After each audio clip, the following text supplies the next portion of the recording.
El propósito de esta actividad es llevar a cabo el análisis del cuento de Mr. Taylor. Es determinar los factores que alcancen una postura crítica a partir de la lectura de los contextos social, histórico, cultural del cuento. En el contexto cultural, algo similar que el cuento en el negocio era la venta de cabezas, que el que más tuviera era el más rico. En la época antigua, si nos trasladamos a esa época, era la compra y venta de esclavos. Eran considerados como objetos. Un esclavo era una inversión. Los esclavos los compraban para trabajo doméstico y agrícola. Las cabezas las compraban para adornos. Entonces las familias que más tenían esclavos eran más poderosas, al igual que el cuento.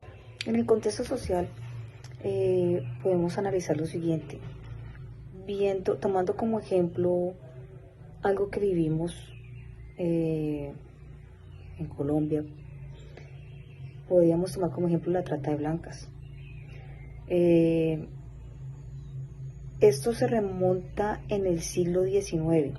Este tipo de negocios es trasladarlas a otros continentes para someterlas a explotación sexual y son vendidas como esclavas sexuales. En el cuento sucede algo que es la venta de cabezas humanas. Toman y empiezan a conseguir cabezas como sea para poder venderlas, ya que esto de cierta manera, este negocio le estaba dando el sustento para muchas personas de las tribus. Entonces tenían que sostenerlo de alguna manera. Las familias que tenían como más cabezas, como mínimo 11, eran clasificadas como familias de mejor estrato.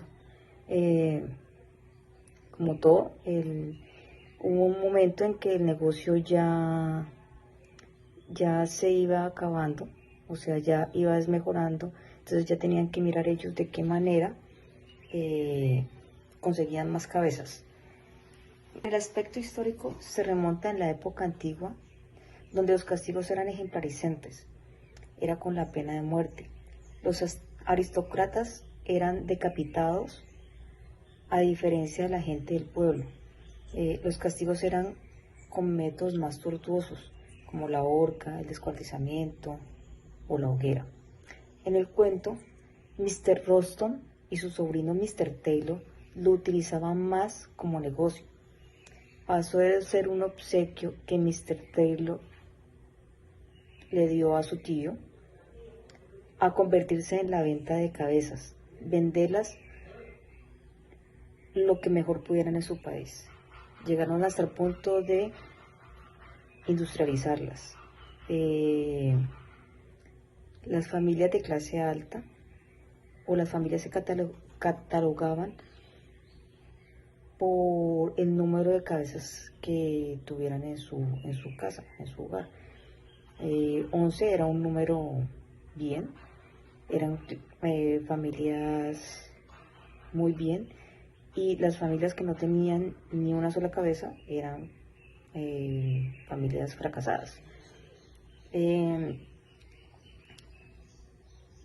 Mr. Taylor utilizó su poder político para poder exportar las cabezas y también conseguir